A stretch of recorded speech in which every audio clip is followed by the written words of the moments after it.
Hello everybody, welcome to the second season of the SENA TV Web English shows, where you'll have the opportunity to learn and practice your English, but this time it will be a specialized English in different subjects such as gastronomy, TV production, finances, business English, tourism, mechanics, art, theater, health, fashion, and much more. So you'll not just be learning English, but you'll also be learning about very interesting topics and situations you may encounter in your daily life, whenever you travel to an English-speaking country, or whether you need to work with foreigners coming from all over the world that without doubt will communicate with you through the universal language, English.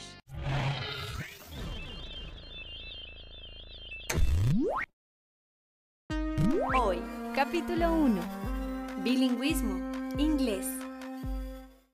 One of the greatest pleasures in life is definitely enjoying a delicious meal.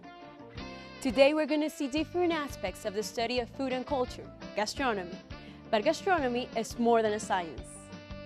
It is a multidisciplinary art that examines, studies, and offers food itself along with its historical and cultural context, presentation, freshness, ingredients, and exceptional recipes. Hi everybody, and welcome to our English tip for today. This lesson is part of the National Learning Service SENA bilingual programs, and it is made just for you. Today you'll learn about the verbs that you should know if you work in gastronomy. All of these expressions will help you find your way around the kitchen. For example, to beat significa batir. To blend significa combinar o mezclar algo. To slice es rebanar. To broil es asar a la parrilla. To chop significa cortar en trozos. To defrost significa descongelar. To dice es cortar en cubitos. To fry es freír. To glaze es glaciar. To grind significa moler. To melt significa derretir. To peel es pelar algo. To simmer significa hervir a fuego lento. To stew significa guisar o estofar. Stay tuned to TV Web SENA so you can learn more English. Bye everyone. Thank you so much, Philip. Do you think you can defrost me a chicken so we can have a delicious meal tonight? Pastry chef Miriam Cami has made her name famous due to her awesome and delicious desserts. Her book, called The Book of Miriam Cami, won a prize from the Gourmand World Cookbook Award, which is the most important award for gastronomy books worldwide. Our first guest for today is the daughter of this legend of the Colombian bakery business. Denise Cami has been working alongside her mom, the award-winning Miriam Cami, building an empire founded on delicious desserts that will make you want to indulge your sweet tooth every day. Today, she's going to teach us how to make a fantastic dessert made out of merengue.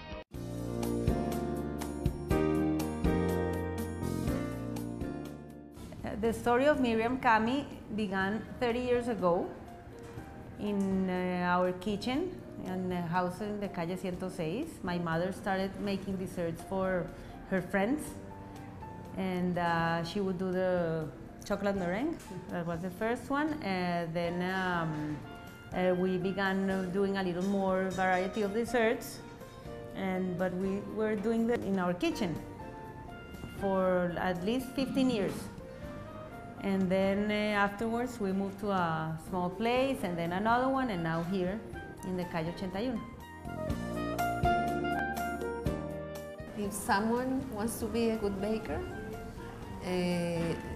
first of all she has to like it and be all the time experiencing new recipes and trying flavors.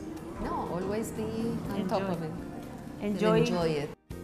Today we're going to make little desserts made out of meringue, guanábana, and cream. So for maybe around 15 little desserts, we will need 3 egg whites, 1 cup of sugar, and some drops of lemon juice. We have to separate the eggs because we're just using the egg whites. It's very important that the egg whites come out clean without any piece of egg yolk inside, because if some yolk gets in, they won't reach their point. Beat the egg whites at full speed until they become frothy and a little whiter. Put in some drops of lemon juice, and then very slowly add the white sugar. beating continuously until you get a glossy mixture, white and glossy and stiff. Then with that mixture, you're gonna make the meringues. Now we're gonna pour the mixture inside a plastic bag or a decorator's bag, so we can make the rounds in an even shape and size.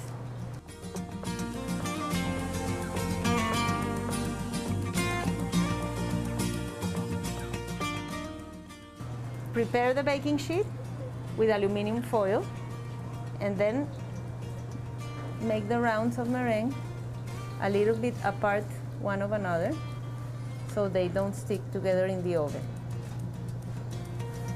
The oven has to be preheated at very low temperature.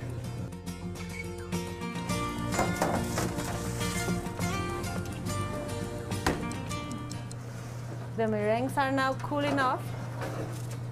This time we're gonna fill our meringues with guanábana.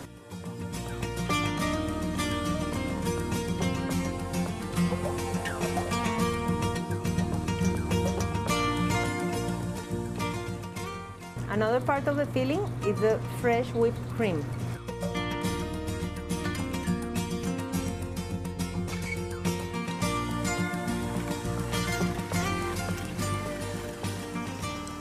This is how stiff the cream should be. In order to melt the chocolate, you have to break it in pieces first, so the process gets easier. Put the pieces in a pan, dry and clean, and put it over a water bath. The water bath is a bigger pan with a little bit of water, medium heat, so the chocolate doesn't burn.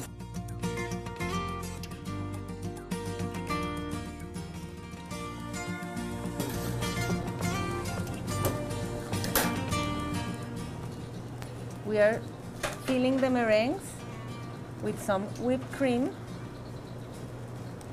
Then we're going to put in some guanábana, which is a Colombian fruit. And then we repeat the process 3 times, so we make some meringue towers.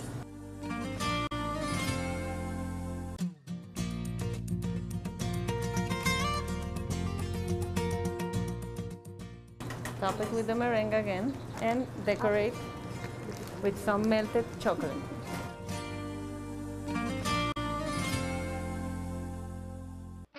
We'll be right back after the break with a professional chef from whom you'll learn not just how to cook one of the most popular Colombian dishes, but how to speak an excellent English, especially with everything related with gastronomy.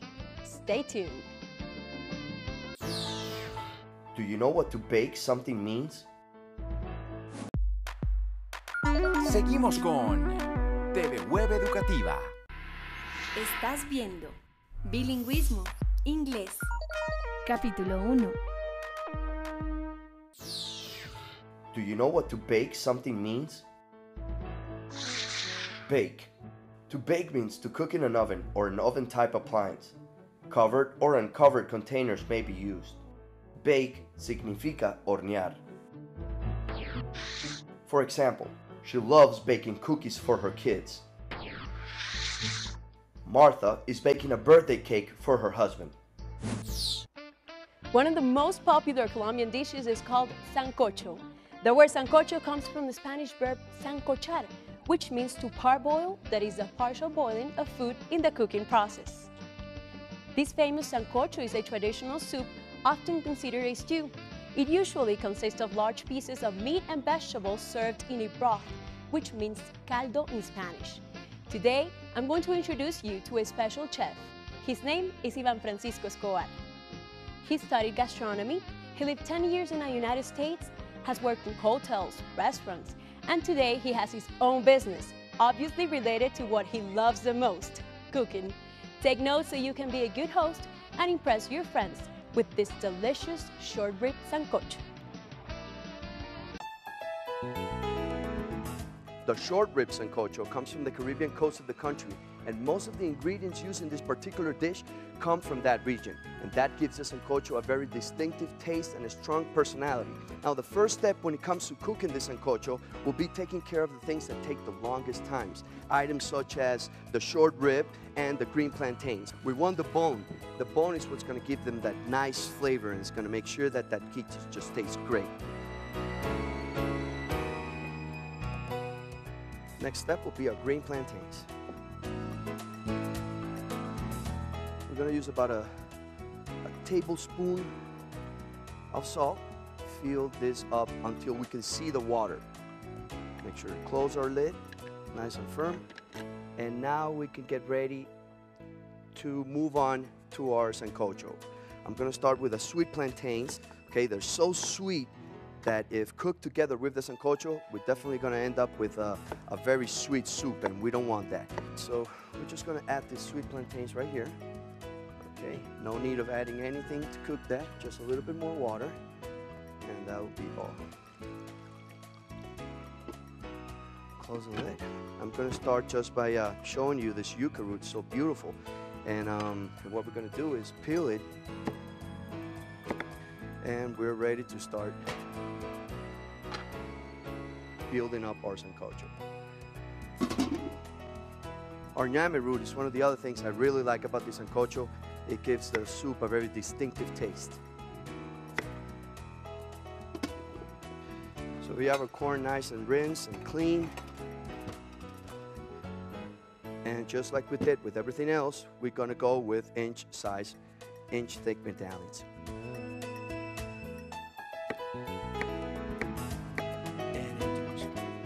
We are going to use a little celery, but we're going to take it off.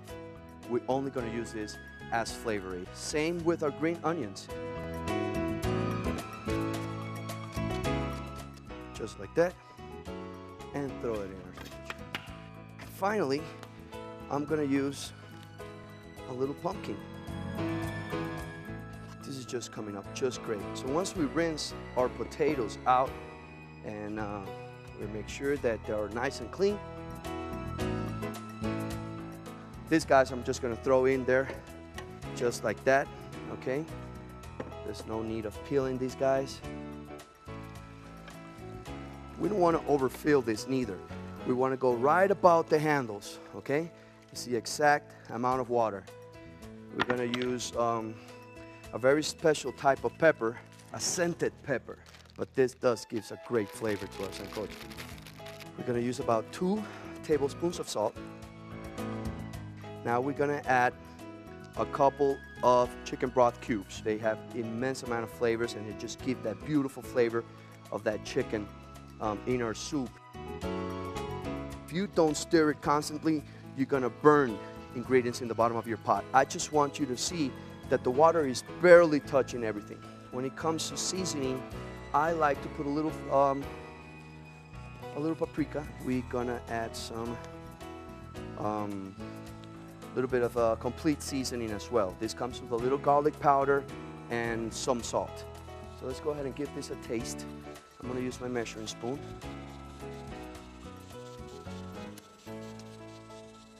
Fantastic.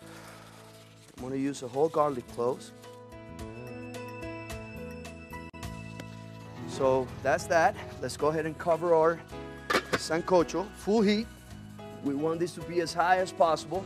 And I think that we are ready to go ahead and add our sweet plantains. And I'm going to get that water from them. I'm just going to strain the sweet plantains. And now, finally, we're just going to go ahead and add our short ribs. This sancocho is pretty much done, guys. This is just amazing. And now let's go ahead and plate this. When it comes to plating, you want to have the soup by itself, okay? And we want to have all the other vegetables, or as we call it, the vitualla, set right here to the left with some rice and some avocado.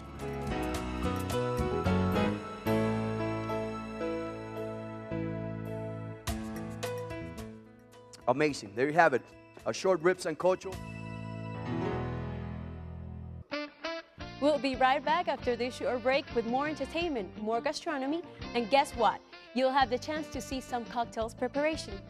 This is SENA TV Web. Don't move. Do you know what to boil something means? Estás viendo Bilingüismo, Inglés.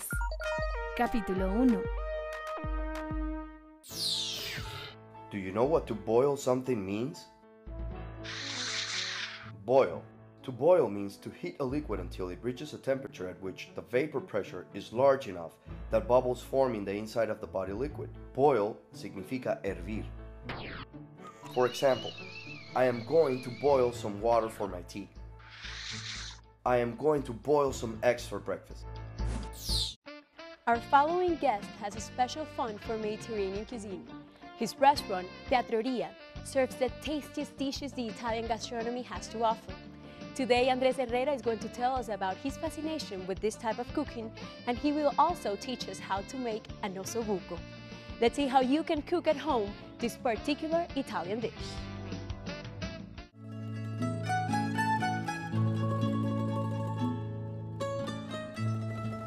I decided to open up an Italian restaurant mainly because of the respect I have for the Italian food. And it's just not Italian, it's Italian Mediterranean. Well, in the Mediterranean, you'll find a lot of garlics, you'll find a lot of the olive oil, you'll find, due to that its proximity is with the ocean, you'll see a lot of the seafood. I think Mediterranean cuisine is popular mainly because of its very healthy food. It's very limited fats. It's just plain healthy. Today we're going to prepare a typical Italian dish. It's going to be an ossobuco. We'll be using our carrots, our onions, celery, garlic, thyme, and rosemary. So we'll also use a beef stock, red wine, and tomato sauce. The ossobuco is the shank of a veal. We use 380 grams of it. What we will first do is cover it with flour. We're gonna brown the veal shank first. This will take about 10 to 15 minutes. The browning will be a lot of the flavor in our sauce. Once we have browned our ossobuco, we take it out of our cooking pan and set it aside while we saute our vegetables, which have already been finely diced in a brunoise cut, which is a 2 centimeter by 2 centimeter cut. We will return our ossobucos to our pot, and what we will do, we'll take our red wine to lift all the juices that we have left inside our ossobuco, inside our pan. We're gonna have very high heat, evaporating all the alcohol in it. Okay, once we've reduced our wine to about a third of what we had originally, we now add our beef stock. And we give that, we're gonna use a little bit more, cover it up about halfway. Lastly, we'll add our tomato sauce. Now we will add our bay leaves, the rosemary. Lastly, I use just a little bit of salt. Okay, once we're at a boiling point, it's very important to taste it. What we're looking for is make sure it's not very acidy, making sure it's not very salty. Now, what we're gonna do, we'll reduce the heat and take the aluminum foil and cover it up. You wanna make sure that you can keep all the vapors in there.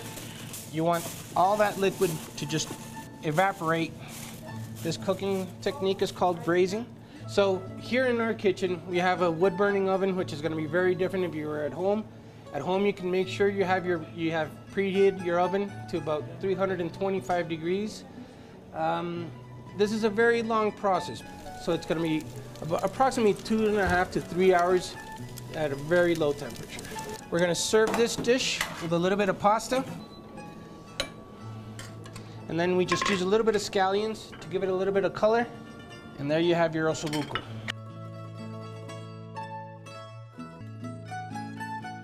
The cut of the ossobuco in itself, it's a very interesting cut. Usually, you'll use the veal which is a very tender animal, and it's a very young animal, where the bone marrow has yet not reached its calcification. So the ossobuco, in the proper veal ossobuco, you will eat the bone marrow and leave behind the hollow bone. That's what ossobuco actually means, is hollow bone. If you want to learn how to cook, go give yourself up at a restaurant. Tell them you want to learn how to cook. Spend time in an industrial kitchen. English is a very important factor to know in our profession, because I think it's become the international language that everybody speaks. English has become extremely important to look up recipes, to do a lot of research, to be able to communicate with colleagues in different parts of the world.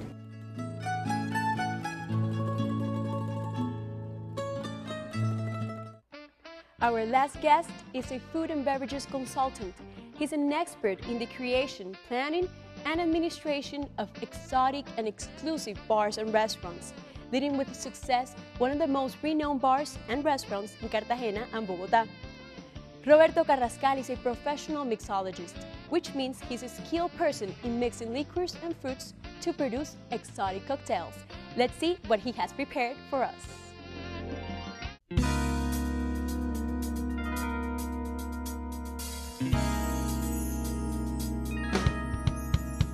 Hello guys, welcome to my bar. Today we're making a non-alcoholic summer drink and with a Colombian touch.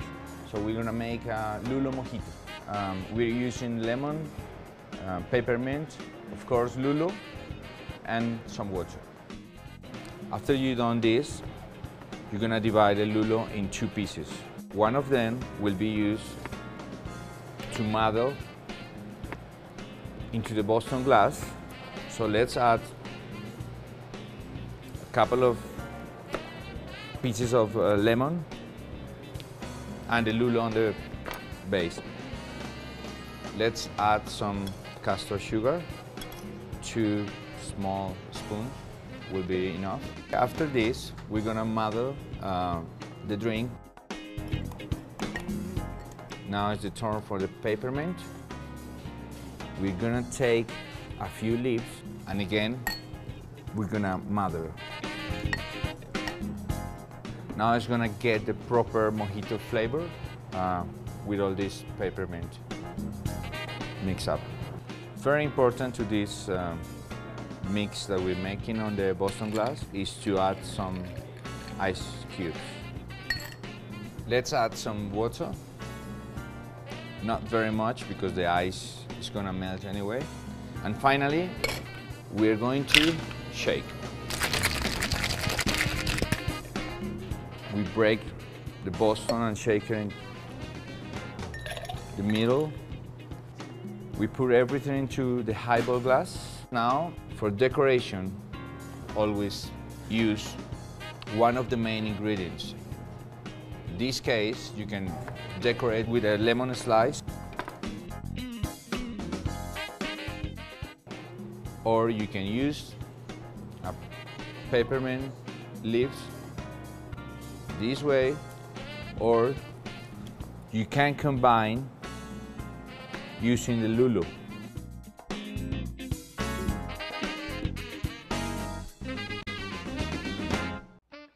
Well, that's all for today. We have reached the end of our show, and we hope that you will continue to join us on this journey through the English language in each one of its different subjects. See you next time, and have a nice day. Bye-bye.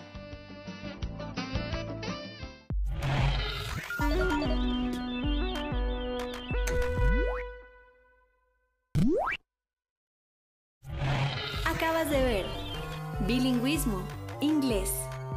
Capítulo 1.